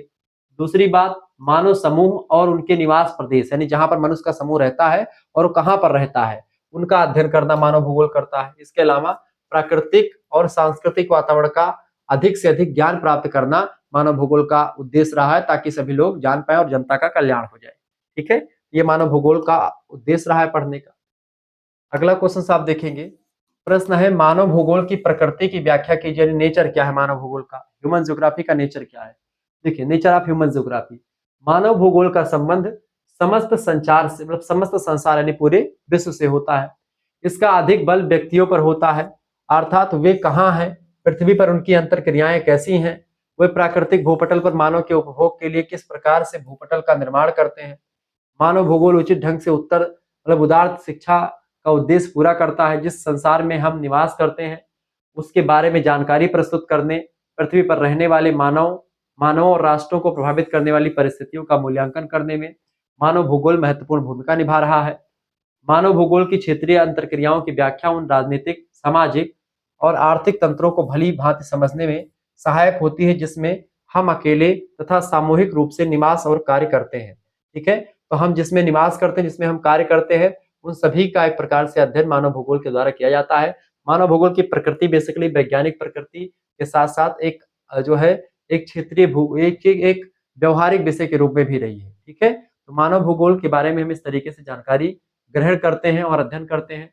बहुत ही बारीकी के साथ मैं आपको समझा रहा हूँ चीजों को, आप बड़ी ही मेहनत से समझ रहे हैं इसको। ठीक है, तो ये महात्मा गांधी काशी विद्यापीठ के लिए इंपॉर्टेंट लेक्चर है। इससे पहले 2 मॉडल पेपर ऑलरेडी अवेलेबल है, तो आप उनको भी देख सकते हो। क्लियर, चलिए अगला प्रश्न है मानव भूगोल के उपागम। उपागम माने होता है इसका जो अप्रोच है, ठीक है, उसके बारे में बताएं। तो मानव भूगोल के अंतर्गत भूतल पर, भूतल माने पृथ्वी का जो तल है ऊपर जहां पर हम लोग रहते हैं, मानव वर्गों और उनके वातावरण के पारस्परिक कार्यात्मक संबंधों का तथा मानवीय तथ्यों के स्थानिक विवरणों का अध्ययन किया जाता है। यानी कहीं पर पर्वत पर मानव रह रहा तो उसकी अलग सिचुएशन होती है, मैदानों में रह रहा तो उसकी अलग सिचुएशन होती है, ठीक है, पठार पर रह रहा अलग सिचुएशन है। तो हर जगह का एक प्रकार से प्राकृतिक पर्यावरण जो होता है और मनुष्य वहां का जो रहता है, उन दोनों का संबंध आपस में जो बनता है उसी को मानव भूगोल अध्ययन करता है। और मानव भूगोल बेसिकली यही करता है। ठीक है, यही उसका उपागम होता है। इस अध्ययन के कई पक्ष हैं। मानव भौगोलिक अध्ययन से मुख्यतः 4 उपागम जुड़े हुए हैं। पहली बात पारिस्थितिकी उपागम यानी कि मनुष्य और पारिस्थितिकी, दूसरा क्षेत्रीय स्थानिक उपागम, तीसरा व्यवहार परक उपागम और चौथा मानव कल्याण संबंधी उपागम। तो मानव भूगोल जो एक परिस्थिति वाला पर ध्यान देता है, परिस्थिति का अप्रोच, एक क्षेत्रीय अप्रोच, एक व्यवहारिक अप्रोच और एक मानव कल्याण का अप्रोच। ये 4 अप्रोच के साथ जो है ये 4 उपागम होते हैं मानव भूगोल की। ठीक है, ध्यान रखेंगे। तो प्रश्न परीक्षा में आ सकता है, लिख दीजिएगा। अगला प्रश्न आपके स्क्रीन पर आ चुका है, सभी लोग देखिएगा। प्रश्न है जनसंख्या घनत्व से क्या आशय है। जनसंख्या घनत्व का मतलब होता है जनसंख्या कितनी घनी आबादी में कहां पर निवास कर रही है। जैसे कि 1 किलोमीटर का अगर हम दायरा बनाए, 1 किलोमीटर का, तो ऐसे बनेगा दायरा। 1 किलोमीटर में कितने लोग रहते हैं, जैसे मान लेते हैं यहाँ पर जो है 235 लोग रहते हैं। ये 235 मतलब कि वर्ग किलोमीटर में, एक ही वर्ग किलोमीटर में 235 लोग निवास करते हैं, यही होता है। तो जनसंख्या घनत्व मतलब होता है जनसंख्या कितनी घनी है, कितनी ज्यादा जनसंख्या कितने कम क्षेत्र में रह रही है। जनसंख्या घनत्व किसी क्षेत्र विशेष की कुल जनसंख्या और उस क्षेत्र विशेष के क्षेत्रफल के अनुपात को दर्शाता है। अर्थात तो क्षेत्र विशेष में प्रति वर्ग किलोमीटर क्षेत्रफल औसत कितनी जनसंख्या निवास करती है। जैसे मैंने बताया कि 1 किलोमीटर के दायरे में 235 लोग निवास करें तो वही आपका हो जाता है जनसंख्या घनत्व। ठीक है, यहाँ का इस प्रकार जनसंख्या घनत्व क्षेत्र और जनसंख्या के मध्य अनुपात को इंगित करता है। यह प्रति किलोमीटर क्षेत्रफल पर निम्न सूत्र के द्वारा निकाला जाता है। जैसे मान लेते हैं जनसंख्या घनत्व निकालने के लिए करना क्या है, क्षेत्र की कुल जनसंख्या मान लेते हैं कि आपके क्षेत्र की जनसंख्या कितनी है बेटा, मान लेते हैं कि आपके क्षेत्र की जनसंख्या कुल मिलाकर के 100 है या 200 लोग जो है आपके कुल क्षेत्र में 200 लोग रहते हैं। ठीक है, और आपका जो क्षेत्रफल है पूरा का पूरा, कितना बड़ा आपका गांव है, मान लेते हैं आपका जो क्षेत्रफल है किलोमीटर में, मान लेते हैं कि आपका क्षेत्रफल पूरा जो है क्या नाम है 40 किलोमीटर का क्षेत्रफल है। ठीक है, 40 किलोमीटर का क्षेत्रफल ये है, 40 किलोमीटर जो है आपका पूरा गांव फैला हुआ है वर्ग किलोमीटर में, और 200 लोग रह रहे हैं। तो आप निकालेंगे प्रति 1 किलोमीटर में कितने रह रहे हैं, इसका जनसंख्या घनत्व निकलेगा 4 पंचे 20, यानी कि 5 व्यक्ति जो है प्रत्येक 1 किलोमीटर के दायरे में कितने व्यक्ति रह रहे हैं, 5 व्यक्ति जो है रह रहे हैं। अगर 40 किलोमीटर का एरिया है और 200 लोग रह रहे हैं, या मान लो 200 कम हो जाएगा, 2000 लोग रह रहे हैं। ठीक है, 40 किलोमीटर के दायरे में, 40 नहीं वैसे यहाँ पर ज्यादा लोग रहेंगे, मान लेते हैं कि जो है 20,000 लोग रह रहे हैं। तो इसको काट दीजिए, 0 0 कट जाएगा और फिर उसके अंदर 4 पंचे 20 यानी कि 500 व्यक्ति 1 किलोमीटर के दायरे में रह रहे हैं, अगर जो है 20,000 लोग 40 किलोमीटर के दायरे में रह रहे हैं। ठीक है, ध्यान रखें। तो घनत्व तो कई प्रकार का होता है, ये जनसंख्या घनत्व होता है, जनसंख्या की आबादी को दिखाता है कहाँ पर कितनी है। अगला क्वेश्चन आप देखेंगे, प्रश्न है संभववाद क्या है। संभववाद को पॉसिबिलिज्म कहा जाता है। लुसियन फेब्रे नाम के एक विद्वान है, इन्होंने सबसे पहले संभववाद की विचारधारा दी और इसको आगे बढ़ाया। ठीक है, फ्रांस के विद्वान, उनका नाम है विडाल डी लब्लास। ठीक है, विडाल डी लब्लास फ्रांसीसी विद्वान है, उन्होंने इसको बहुत आगे बढ़ाया। लुसियन फेब्रे नाम के विद्वान ने इसको सबसे पहले दिया। संभववाद की विचारधारा का प्रतिपादन फ्रांसीसी विद्वान या भूगोलवेत्ता लुसियन फेब्रे ने सन 1925 में किया। इस विचारधारा के अनुसार पृथ्वी पर विभिन्न प्रकार के वातावरण के क्षेत्र हैं और प्रत्येक प्रकार का वातावरण उस क्षेत्र में मानव के निवास के लिए तथा मानव के द्वारा साधन उपयोग की कुछ संभावनाएं प्रस्तुत करता है। प्राकृतिक वातावरण द्वारा दी गई संभावनाओं को मानव अपनी छांट के अनुसार प्रयोग करके अपनी जीवन व्यवस्था का प्रारूप निश्चित करते हैं। यही संभववाद के सिद्धांत का अर्थ होता है। संभववाद का मतलब यह है कि प्रकृति का काम बस इतना होता है कि वह केवल संभावनाएं प्रदान करती है। उसने मिट्टी को हमको दे दिया, खेत में हमको मिल गया, अब उस खेत में गेहूं बोना है, चना बोना है, गन्ना बोना है, वो मैं डिसाइड करूंगा, मनुष्य डिसाइड करेगा। प्रकृति का उसका उस पर कोई प्रभाव नहीं होगा। वो मनुष्य जो है, मनुष्य अपने अपने दम पर, अपने क्रियाकलाप, अपने जो है दम पर प्रकृति पर जो है विजय प्राप्त कर रहा है। तो संभववादी विचारधारा जो है वह यह कहती है कि भाई मनुष्य जो है पावरफुल है और प्रकृति गौण है। प्रकृति बस संभावनाएं प्रदान करती है, बाकी मनुष्य जो है उस पर अपनी बुद्धि, अपनी तर्क, अपनी इच्छा और अपनी शक्ति के अकॉर्डिंग उस पर अपनी फसलें उगाता है। फिर जो भी करना होता है वो मनुष्य करता है अपने अकॉर्डिंग। ठीक है, तो संभववादी विद्वान जो है वो मनुष्य को मतलब मनुष्य को बड़ा बताते हैं, प्रकृति को छोटा बताते हैं।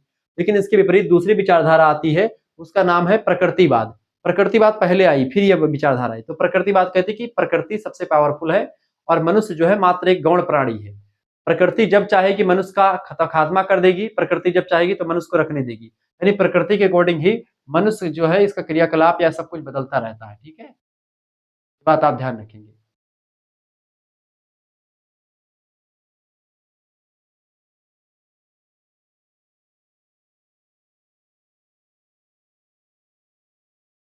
ठीक है, तो इस तरीके से प्रकृति संभावनाएं प्रदान करती है और उसमें मनुष्य जो है अपनी बुद्धि, अपनी शक्ति के अकॉर्डिंग काम करता है। लेकिन वहीं जब प्रकृतिवादी कहते हैं कि भाई प्रकृति ही सब कुछ है, तो ऐसे इसके बाद में फिर एक विद्वान आता है, उसका नाम है ग्रिफिथ टेलर। उसने कहा नव निश्चयवाद या नव नियतिवाद। उसने कहा कि ना तो प्रकृति मनुष्य का दास है, ना मनुष्य प्रकृति का दास है, दोनों एक दूसरे के संपूरक है, दोनों के बिना एक दूसरे का काम नहीं चल सकता। ठीक है, आगे बढ़िएगा। अगला क्वेश्चन, सांस्कृतिक भूदृश्य क्या है? सांस्कृतिक भूदृश्य बहुत फेमस टर्म है, परीक्षा में प्रश्न आता है। मानव प्राकृतिक भूदृश्यों में अपने कार्यकलापों और हस्तक्षेप से रूपांतरण करता है। मानव द्वारा निर्मित उन भूदृश्यों को सांस्कृतिक भूदृश्य या दृश्य भूमि कहते हैं। अतः सांस्कृतिक भूदृश्य से अभिप्राय मानव द्वारा निर्मित दृश्य भूमि से है, यानी मनुष्य को प्रकृति ने पृथ्वी दी। अब मनुष्य अपने हिसाब से उस पृथ्वी पर क्या बो रहा है, किस तरीके से व्यवस्था कर रहा है, वो वही सांस्कृतिक भूदृश्य है। मनुष्य के द्वारा प्राकृतिक संसाधनों का प्रयोग करके मनुष्य ने तमाम प्रकार की चीजें बनाई, एसी, कूलर, फ्रिज, पंखा, जो कुछ बनाया ये मनुष्य ने अपना सांस्कृतिक भूदृश्य बना लिया है। ठीक है, तो ये होता सांस्कृतिक। मानव ने प्राकृतिक दृश्य भूमि का प्रयोग करके उसमें रूपांतरण यानी परिवर्तन करके उस प्राकृतिक भूदृश्य पर अपनी कृति यानी अपनी जानकारी, अपनी बुद्धि की छाप लगा करके उसमें परिवर्तन करके मानव निर्मित भूदृश्य बना दिया। इसी को सांस्कृतिक भूदृश्य कहते हैं। एक होता है प्राकृतिक भूदृश्य। प्राकृतिक भूदृश्य का मतलब होता है कि प्रकृति के द्वारा जो चीजें जैसे मिली है वो प्राकृतिक भूदृश्य है, लेकिन मनुष्य अपनी बुद्धि, अपने दिमाग, विज्ञान का प्रयोग करके उस भूदृश्य को बदल दे रहा है, उसको अलग टाइप का बना दे रहा है। तो मनुष्य अपनी बुद्धि, अपने क्रियाकलाप का प्रयोग करके उसको सांस्कृतिक भूदृश्य में कन्वर्ट कर देता है। ठीक है, यही होता है अस्पष्टता किसी प्राकृतिक भूदृश्य पर मानव की उपस्थिति अथवा उसकी क्रियाओं और प्रतिक्रियाओं की छाप लगने से सांस्कृतिक भूदृश्य का निर्माण हो जाता है। ठीक है, ये बात ध्यान रखेंगे। अगला क्वेश्चन आ चुका है, नियतिवादी विचारधारा को स्पष्ट। नियतिवादी या प्रकृतिवादी या नियतिवादी कह सकते हैं। देखिए, नियतिवादी विचारधारा का अभिप्राय मानव का विकास उसके भौतिक वातावरण के द्वारा होता है। मनुष्य पर वातावरण का बहुत प्रभाव पड़ता है। जैसे मनुष्य जो होता है वो प्रकृति के हिसाब से चलता है, प्रकृति पावरफुल है, मनुष्य गौण होता है। ठीक है, वातावरण की शक्तियां मनुष्य के रहन सहन पर प्रभाव डालती हैं, वो कैसे रहेंगे, खान पान, वेशभूषा, आचार विचार, क्रियाकलाप, इन सभी को कंट्रोल करती है प्रकृति मनुष्य की। वातावरण की शक्तियां नगण्य मानी गई, मतलब वातावरण की शक्तियां नगण्य है, मानो तो उनका केवल दास है। ठीक है, मतलब मनुष्य की शक्तियां नगण्य है, मनुष्य जो है क्या है, मनुष्य एक प्रकार से दास है, किसका, प्रकृति का दास है मनुष्य। ऐसी विचारधारा वाले विद्वानों को नियतिवादी तथा उनकी विचारधारा को नियतिवाद के नाम से पुकारा जाता है। तो नियतिवाद क्या है, वो मनुष्य को एकदम गौण मानता है और प्रकृति को एकदम से पावरफुल मानता है। प्रकृति जब चाहे मनुष्य का क्रियाकलाप बदल सकती है, मनुष्य का रहन-सहन, पहनावा सब कुछ चेंज कर सकती है। जैसे पर्वतीय इलाकों का पहनावा अलग होता है, मैदानी भागों का अलग होता है, ठीक है? और दक्षिण भारत के लोगों का अलग होता है, आप देख सकते होंगे। ऐसे में प्रकृति जो होती है प्रभावित ज़रूर करती है, इसमें कोई दो राय नहीं है। लेकिन ना तो प्रकृति ही मनुष्य पर एकदम से हावी है, ना ही मनुष्य प्रकृति पर हावी है। दोनों एक-दूसरे के पूरक हैं, दोनों एक-दूसरे के कॉम्प्लीमेंट हैं। इसी बात को ग्रिफिथ टेलर ने नवनिश्चयवाद में कहा। तो अगली विचारधारा है जो प्रश्न परीक्षा में आता है, नवनिश्चयवाद क्या है? देखिए नवनिश्चयवाद की विचारधारा के प्रमुख प्रवर्तक अमेरिकन भूगोलवेत्ता ग्रिफिथ टेलर है, ठीक है? देखिए जो संभववाद विचारधारा है वो फ्रांसीसी विद्वानों ने दिया है और जो जर्मनी के विद्वान थे उन लोगों ने क्या दिया है? उन लोगों ने प्रकृतिवादी विचारधारा दिया है। अब बचे अमेरिका वाले, तो अमेरिका वाले फ्रांस को भी देख चुके थे, जर्मनी को भी देख चुके थे। उन्होंने कहा कि भाई तुम लोगों की दोनों विद्वानों की हमने देख ही लिया, बढ़िया परिभाषा हम दे देंगे। तो ग्रिफिथ टेलर अमेरिका का था, इसने कहा कि भाई देखो हम नवनिश्चयवाद देंगे। इस विचारधारा की मानता है कि स्थान स्थान पर मनुष्य को प्रकृति के द्वारा बनाए गए कार्यकलापों और नियमों का पालन और अनुसरण करना ही पड़ता है, परंतु वातावरण के तत्वों के उपयोग के लिए मानव स्वतंत्र है। निस्संदेह मानव अपने वातावरण के साथ समायोजन करते हुए वातावरण में अनेक प्रकार के परिवर्तन ला सकता है। मनुष्य के इतने पास पावर है। यह सत्य है कि मानव वातावरण का निर्माण तो नहीं कर सकता, ठीक है, परंतु अपने सुख और समृद्धिशाली जीवन यापन के लिए प्रयासों में अनेक कार्य मनुष्य जरूर कर सकता है। यानी मनुष्य जो है वो कुछ भी कर सकता है, लेकिन मनुष्य अगर ऐसे तमाम प्रकार क्रियाकलाप करेगा तो प्रकृति भी चुप नहीं बैठेगी। नवनिश्चयवाद की विचारधारा को स्पष्ट करते हुए ग्रिफिथ टेलर कहते हैं कि प्रकृति कार्यक्रमों की रूपरेखा तैयार करती है कि क्या क्या करना है और शेष सब कुछ मनुष्य के द्वारा निश्चित होता है।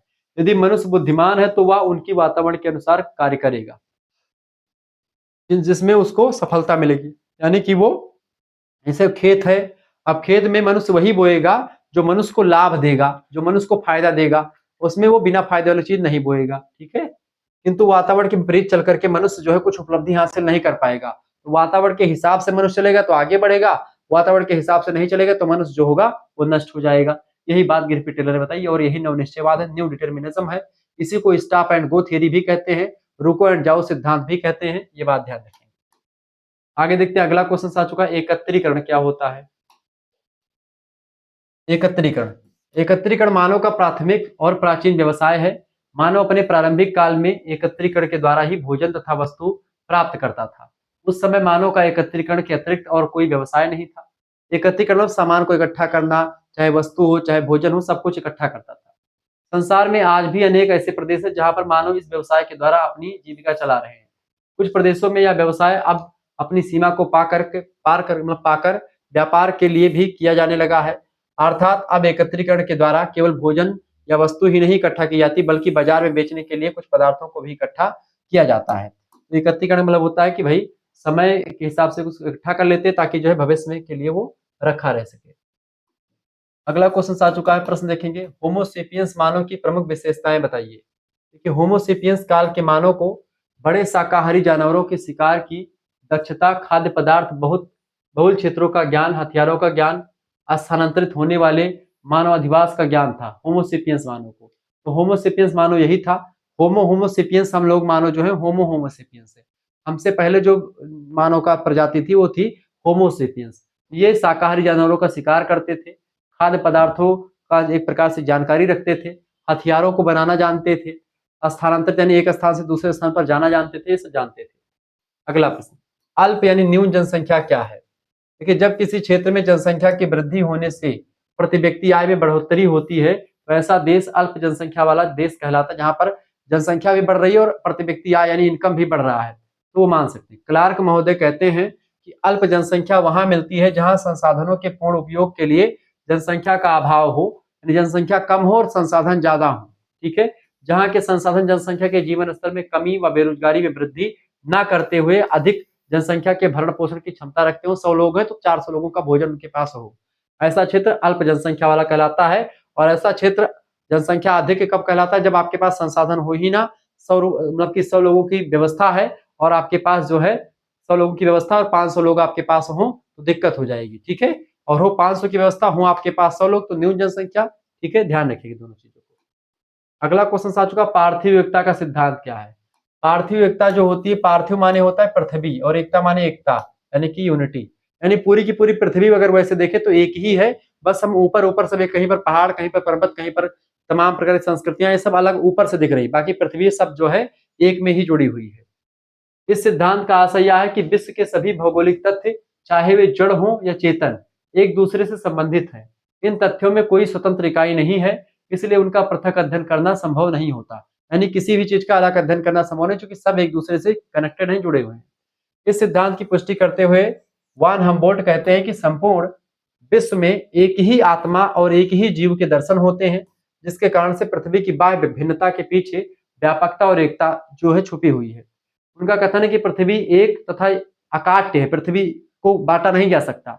उनकी विभिन्नताएं केवल प्रतीयमान होती हैं, उनमें सत्यता नहीं है। क्योंकि आपको दिख रहा है कि पृथ्वी पर ये पहाड़, पर्वत, ये सब नदियां हैं, ये सब ऊपर ऊपर से दिख रहे हैं, बाकी आंतरिक रूप से देखें तो सब एक ही हैं, किसी प्रकार कोई दिक्कत नहीं है। ठीक है, आगे देखते हैं। अगला क्वेश्चन आपके स्क्रीन पर आ चुका है। भौगोलिक प्रश्न है, भौतिक पर्यावरण के प्रमुख तत्व क्या है? भौतिक पर्यावरण क्या है?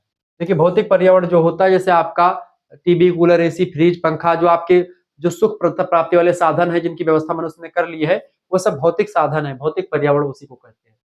ठीक है, प्राकृतिक पर्यावरण जो प्रकृति के द्वारा मिला है, भौतिक पर्यावरण जो हमने क्रिएट किया है।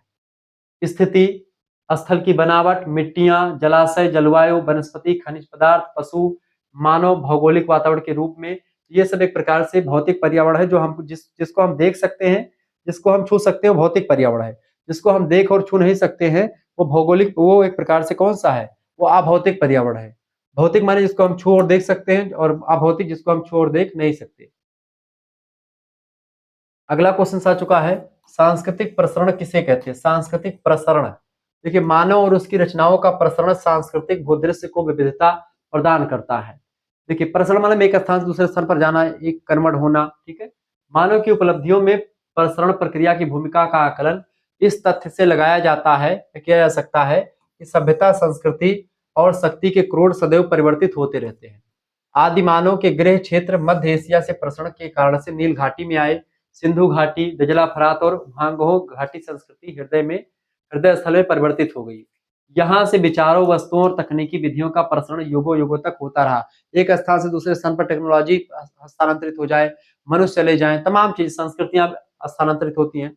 अतः कहा जा सकता है कि किसी कला, विचार, तकनीकी आदि अपनी उत्पत्ति के स्थान से किसी भी माध्यम से इधर उधर क्षेत्रों में अगर फैल जाते हैं या एक समाज से दूसरे समाज में स्थानांतरित होते हैं, इसी को प्रसरण या प्रक्रिया कहते हैं।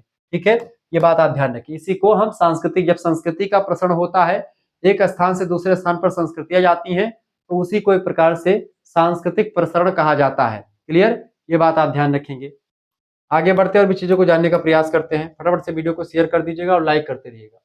अगला क्वेश्चन आ चुका है, वातावरण समायोजन क्या है? प्रश्न है, वातावरण समायोजन। देखिए, वातावरण समायोजन से अभिप्राय वातावरण से तालमेल बैठाने से है। वातावरण तथा मानव वर्ग के पारस्परिक संबंधों में वातावरण का प्रभाव प्रमुख रहता है, और मानव वर्ग अपने अनुकूलन तथा वातावरण के रूपांतरण के द्वारा वातावरण समायोजन करता है। यही नवनिश्चयवादी विचारधारा का मूल मंत्र है, ताकि वातावरण से मनुष्य जो है वो तालमेल बैठा सके और अच्छे तरीके से चीजें क्लियर हो सके।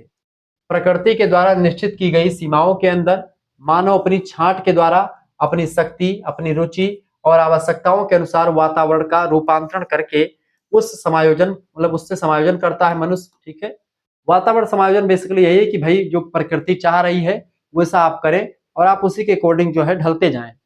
वातावरण समायोजन के संबंध में फ्यूलर, कार्लसावर, वुललिज और ईस्ट ग्रिफिथ टेलर, इन सभी विद्वानों ने विस्तृत रूप से अपने विचार रखे हैं, ताकि वातावरण से कैसे मनुष्य को तालमेल मिला करके चलना है, ताकि मनुष्य जो है वो धरती पर बहुत लंबे समय तक विद्यमान रह सके। अगर हम प्रकृति के साथ छेड़छाड़ करेंगे तो प्रकृति हमारे साथ जो है बहुत बढ़िया खिलवाड़ कर सकती है। ठीक है, जिससे हम बच कभी नहीं पाएंगे। अगला क्वेश्चन, मकानों के आकार के आधार पर वर्गीकरण कीजिए। मकानों का आधार पर अगर देखेंगे, वर्गीकरण अधिवासों का करें, मानव अधिवास का आकार के आधार पर वर्गीकरण कई प्रकार का, जैसे कुछ लोग छोटे आश्रय होते हैं, झोपड़ियों में कुछ लोग रहते हैं, एक मंजिले मकान में बहुत सारे लोग रहते हैं, दो मंजिले मकान में रहते हैं, 3 मंजिला का मकान, अन्य प्रकार के मकान। तो ये सब मकान के प्रकार हैं। ये मानव अधिवास मकानों के हिसाब से देखेंगे तो इन तमाम प्रकार के अधिवास आप लिख सकते हैं। ठीक है, आगे देखते हैं अगला प्रश्न, अंतरराष्ट्रीय प्रवसन से आपका क्या आशय है? अंतरराष्ट्रीय प्रवसन मतलब होता है जब एक देश से व्यक्ति दूसरे देश में जाकर के रहने लगता है तो उसी को अंतरराष्ट्रीय प्रवसन कहते हैं। राष्ट्रीय प्रवसन कब होता है? जब एक प्रदेश का व्यक्ति दूसरे प्रदेश में जाकर के रहता है तो उसको राष्ट्रीय प्रवसन कहते हैं। ठीक है, इस तरीके से प्रवसन जो होता है कई प्रकार का होता है। जब किसी राष्ट्र यानी देश की जनसंख्या किसी दूसरे देश में स्थानांतरण यानी जाती है तो उसी इस प्रकार के स्थानांतरण को हम अंतरराष्ट्रीय प्रवसन कहते हैं। ठीक है, अगला क्वेश्चन से आदिम कृषि क्या है? आदिम कृषि माने होता है पुरानी कृषि। ठीक है, अमेरिका, अफ्रीका और उष्णकटिबंधीय वनों में तथा सवाना जो वन है अफ्रीका में, वहां के उष्णकटिबंध मतलब होता है जहां पर गर्मी खूब पड़ती है, बारिश भी होती है। उष्णकटिबंधीय घास के मैदानों और बोर्नियो, न्यूगिनी आदि में आदिवासी ढंग से कृषि कार्य किया जाता है। इसी को जो है आप स्थानांतरशील कृषि भी कहते हैं, आदिम कृषि भी कहते हैं। इन प्रदेशों में समुद्र तटीय पेटियों में तो वर्तमान समय में नवीन तकनीकी पहुंच जाने की वजह से यहाँ आर्थिक विकास तीव्र गति से हुआ है, लेकिन आंतरिक क्षेत्रों में इस प्रकार की खेती की जाती है जिसके द्वारा वहां के लोग भोजन प्राप्त करने के लिए आत्मनिर्भर रहते हैं तथा बाहरी प्रदेश से बहुत कम खाद्य सामग्री का आयात यानी खरीदते हैं। वो अपने में ही सीमित रहते हैं। ठीक है, उन्हें भोजन और वस्त्रों की पूर्ति कृषि उत्पाद से ही होती है, तो वो स्थानांतरशील कृषि को ही आदिम कृषि कह सकते हैं। अगला प्रश्न आ चुका, भारत की प्रमुख जनजातियों के नाम लिखिए। देखिए, भारत में पाई जाने वाली जनजातियां मुख्य रूप से बहुत सारी, जैसे कि गद्दी जनजाति है, गोंड जनजाति है, भील है, भोटिया है, नागा, खासी, संथाल, थारू, जौनसारी, बद्दू, ये सब जनजातियां भारत के विभिन्न राज्यों में या प्रदेशों में निवास करती हैं। नोट डाउन कर लीजिएगा इसको आप। ये सब रिवीजन क्लास चल रही है, समय आपके पास भी कम है, मेरे पास भी समय बिल्कुल भी नहीं है, बट आप लोगों के लिए मैंने स्पेशली महात्मा गांधी काशी विद्यापीठ वाले बच्चों के लिए लाया, क्योंकि बहुत ज्यादा डिमांड हो रही थी, बहुत ज्यादा कमेंट आ रहे थे इसको लेकर। अगला प्रश्न, मानव विकास के चरण कौन कौन से हैं? देखिए, मानव विकास के बेसिकली 3 चरण होते हैं। पहला विकास मनुष्य जो है वो होमो हैबिलिसिस काल, दूसरा है होमो इरेक्टस काल और तीसरा है होमो सेपियंस काल। जो आधुनिक मानव है होमो सेपियंस काल में उदय हुआ इसका, होमो सेपियंस। हम लोगों का मानव क्या है? होमो सेपियंस है। ठीक है, ध्यान रखेंगे। बाकी आपका जो है 26 तारीख की परीक्षा जो लगी हुई है मानव मूल पर्यावरण अध्ययन की, इसको लेकर के को करिकुलर मास्टर चैनल पर मैंने वीडियो बना दिया, इसको आप देख लीजिएगा। इसके अलावा फिजिकल एजुकेशन इन योगा वाला भी, क्योंकि किसी किसी कॉलेज में फिजिकल एजुकेशन इन योगा है, किसी में आपका कुछ है, किसी में कुछ है, तो इसके लिए फिजिकल एजुकेशन इन योगा दे दिया मैंने, वो भी दे दिया ह्यूमन वैल्यूज का, और जो आपका फर्स्ट एड एंड हेल्थ का उसको ऑलरेडी पहले से अवेलेबल है। आज हो सकेगा तो आज भी एक क्लास मैं इसकी चलवा दूंगा। ठीक है, human values and environmental studies का, तो परेशान ना हो। और इसके अलावा अगर आपको जुड़ना है, इन सभी का पीडीएफ वगैरह प्राप्त करना है, तो पीडीएफ भी हमारे साथ जुड़ के प्राप्त कर सकते हैं। 9161936062 इस नंबर पर आप व्हाट्सएप कीजिएगा। आपके लिए पूरी व्यवस्था कर दी गई है। अपना नाम, ठीक है, अपनी यूनिवर्सिटी का नाम, अपने सब्जेक्ट के नेम और आपके सेमेस्टर में अपने सेमेस्टर के नेम लेकर के भेज दीजिएगा। सेकंड सेमेस्टर के लिए पूरी व्यवस्था कर दी, क्रैश कोर्स आपको मिल जाएगा।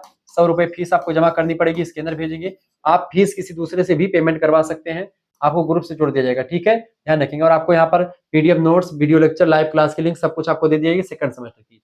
लेकिन आप चाहते हैं कि हमको थर्ड सेमेस्टर का ग्रुप जोड़ना है, थर्ड सेमेस्टर में क्या क्या मिलेगा आपको? 6 महीने तक आप ग्रुप में जुड़े रहेंगे। 6 महीने की फीस केवल 100 रुपए। इसमें आपको 5 सब्जेक्ट की तैयारी करवाई जाएगी, जो मेजर माइनर को करिकुलर की। इसके साथ साथ क्लास जो होगी, लाइव क्लास होगी, उसकी लिंक जाएगी। वीडियो लेक्चर्स आपको मिलेंगे। ठीक है, पीडीएफ नोट्स आपको मिलेंगे। पीडीएफ नोट्स के साथ पीडीएफ नोट्स आपके प्रीवियस ईयर क्वेश्चन पेपर भी होंगे उसमें शामिल, ऑब्जेक्टिव वाले भी होंगे, यानी कि ऑब्जेक्टिव पेपर भी आपका जो होता है वो भी, और जो आपका लिखित होता है वो भी, यानी ऑब्जेक्टिव लिखित सब कुछ आपको मिलेगा। 10-10 5-5 प्रैक्टिस सेट आपके लिए व्यवस्थित कर दिए गए हैं, वो सब आपको मिलेंगे। सभी विश्वविद्यालयों की तैयारी होती है, जैसे कि आप चाहे परीक्षा ऑब्जेक्टिव चाहे डीडीयू के हों, सिद्धार्थ यूनिवर्सिटी के हों, ठीक है, वीर बहादुर सिंह पूर्वांचल यूनिवर्सिटी से हों, ठीक है, राम मनोहर लोहिया अवध यूनिवर्सिटी, लखनऊ विश्वविद्यालय, बुंदेलखंड यूनिवर्सिटी झांसी, CCSU, ठीक है, CSJMU, ठीक है, MSDU यानी कि महाराजा सूर्यदेव आजमगढ़ विश्वविद्यालय, छत्रपति शिवाजी महाराज कानपुर विश्वविद्यालय, चौधरी चरण सिंह मेरठ विश्वविद्यालय, बुंदेलखंड यूनिवर्सिटी झांसी। ठीक है, इसके अलावा आपका जो हो गया राम मनोहर लोहिया विश्वविद्यालय हो गया, महात्मा गांधी काशी विद्यापीठ। ठीक है, थर्ड सेमेस्टर के लिए सभी के लिए बच्चों के लिए। इसके अलावा आपका जैसे आपका डॉक्टर भीमराव अम्बेडकर आगरा विश्वविद्यालय, ठीक है, प्रोफेसर रज्जू भैया स्टेट यूनिवर्सिटी, ठीक है, ऐसे और तमाम प्रकार के विश्वविद्यालय। ठीक है, जननायक चंद्रशेखर बलिया विश्वविद्यालय, ठीक है, तो या मासा कुंभरी Raja Mahendra Pratap Singh state university, MJ प्यारी बरेली रोहिलखंड विश्वविद्यालय। इन सभी के लिए लेक्चर बहुत महत्वपूर्ण होगा, तो जिनको भी थर्ड सेमेस्टर में जुड़ना है आप जुड़ सकते हैं। आप सभी विश्वविद्यालयों के सभी छात्रों के लिए क्लास होती है, और सेकंड सेमेस्टर और थर्ड सेमेस्टर दोनों का एक साथ जुड़ना है। महात्मा गांधी काशी विद्यापीठ का भी पेपर सेकंड का चूंकि नहीं हुआ, इस वजह से मैं बता रहा हूँ, सेकंड और थर्ड का एक साथ जोड़ेंगे तो आपके लिए मात्र 150 रुपए फीस लगेगी। अगर आप चाहते हैं कि थर्ड का और फोर्थ का भी हमको साथ में चाहिए, तब भी आपका 150, यानी 2 सेमेस्टर का एक साथ जो है अगर फीस देंगे तो आपके 150 रुपए पड़ेंगे। ठीक है, ये बात ध्यान रखें। चलिए फिर मिलते हैं हम नेक्स्ट वीडियो में, तब तक के लिए जय हिंद जय भारत। आप सभी का बहुत बहुत धन्यवाद। हमारे साथ जुड़ने के लिए इसी प्रकार से प्यार बनाए रखेंगे और तुरंत व्हाट्सएप पर SMS करें, हमारे साथ जुड़ जाएं, ताकि बेहतर अंदाज में आपकी तैयारी करवाई जा सके। ठीक है, धन्यवाद। तो जियोग्राफी का भी जो आपका जो है पॉलिटिकल साइंस का है, होम साइंस का है, सभी का आपको मिल जाएगा पीडीएफ। जो भी सब्जेक्ट आपका होगा सभी का पीडीएफ आपको मिल जाएगा, ध्यान रखेंगे। चलिए फिर मिलते हैं नेक्स्ट। बहुत बहुत धन्यवाद।